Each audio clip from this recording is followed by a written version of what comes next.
Untitled Goose Game is an independent video game developed by Australian developer House and was released on PC and Nintendo Switch on September 20th, 2019. And yes, that really is the title of this game. There are probably a lot of people out there who purchased this game for their PC or MacBook, but because I made the wrong decision and purchased a MacBook instead of a gaming PC, I decided to pick up the Nintendo Switch version, and that's what I played it on. The premise of this game is very simple. You play as a goose, a very mischievous one at that, who goes around various neighborhoods in a small English village and basically pranks people. Because of that very unique and niche premise to this game, and just the fact that you play as a goose, there was a lot of pre-release hype that was going into this. Some of it ironic because, people were looking at this game and they were baffled by its originality, but the quirkiness of its idea. And then there were other people like me who were genuinely interested in it because I like creativity and art. I like seeing things that are different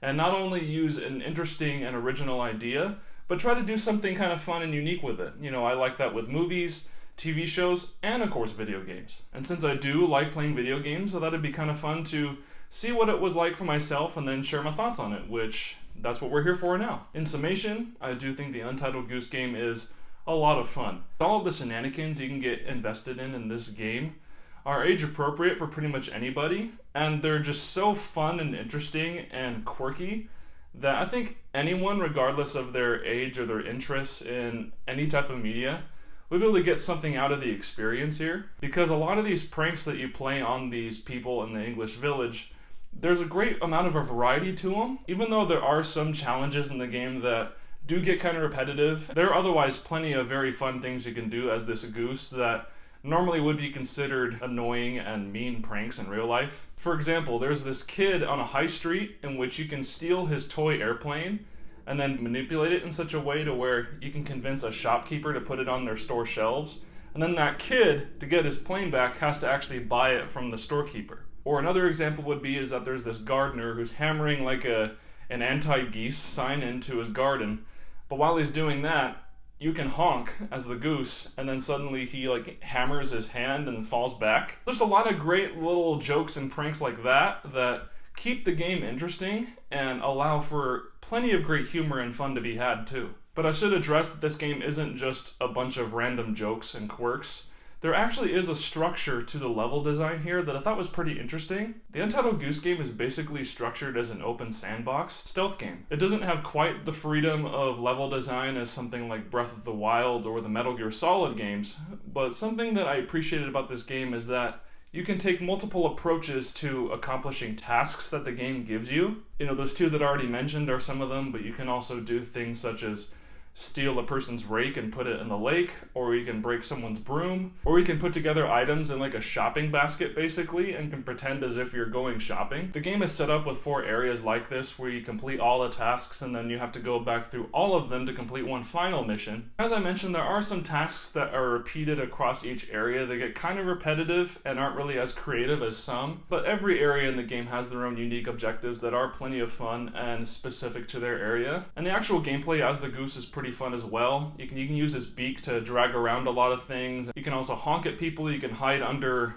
awnings or other areas that are hard to reach for humans. But I do think one thing that is a major flaw with the maneuvering of this character is that when you're moving around, especially when you're trying to dash as this character, there's not as great of a degree of movement as I would have liked to have been. Perhaps that was a choice to make this game just a tad bit more realistic despite its cel-shaded cartoony style, but needless to say, when you're trying to run around as this character, and especially when you're being chased by someone else, the fact that you can't really make that sharp of a turn does make it difficult to maneuver around the area sometimes, and it can get more frustrating rather than challenging. And while we're addressing flaws, the biggest one that this game suffers from is that it's very short. If you're going from point A to point B, completing all the tasks and not really messing around and doing much, the core story can be beat in 2 hours basically. Of course, there are some challenge tasks that the game gives you which you complete post-game, but still, for a game that's priced at $20 and $15 if you manage to get the sale price when it first launched, is still asking a lot. I mean, if you look at a game like Hollow Knight, for example, that game is priced at $15 on the Switch eShop, and you can get at least 50 hours of good gameplay out of that. So when I look at it from that standpoint, I mean, the Untitled Goose Game is asking a lot for people to pay that price for a game that is over in a couple of hours. But needless to say, I had a lot of fun with this game, and so did my siblings and my in-laws as well. I showed it to all of them, and I showed it to a couple of friends.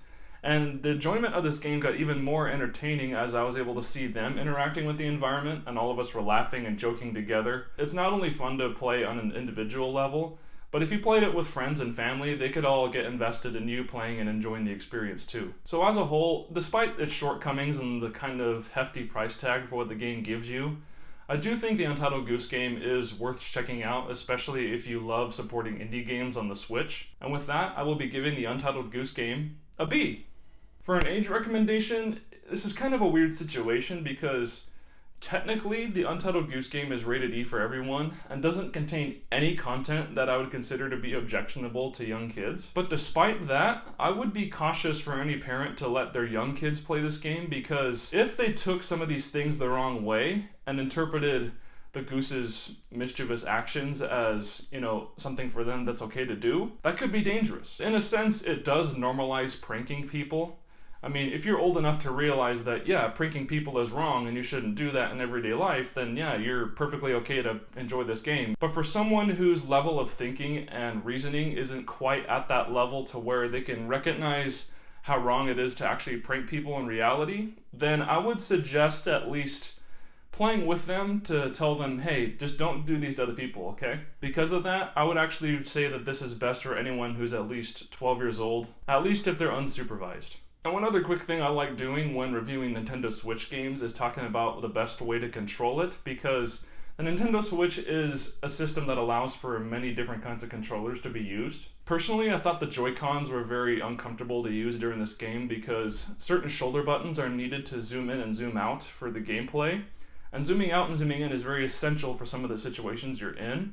And having to press that button and some of the other buttons on the right Joy-Con got very annoying and kind of cumbersome for my fingers to handle. If you have the wireless enhanced GameCube controller that PowerA produces for the Nintendo Switch, I would say that's the best one to use. But if you don't have that, then the Pro Controller works very well too. And the nice thing is that the game also allows button mapping, so if you want to set your own controller configuration to what you think is best, then you're able to do that too. Although I would still say that if you have an opportunity to use a controller other than the Joy-Cons, that would be best. Otherwise, thank you so much for watching this review. Look forward to a review of Joker coming out later this week. If you like this content, please like and subscribe. It really does help me grow my channel. And feel free to ring the bell if you would like notifications for every single video I post. And in the end, guys, thank you so much for watching as always, and I hope you have a great one.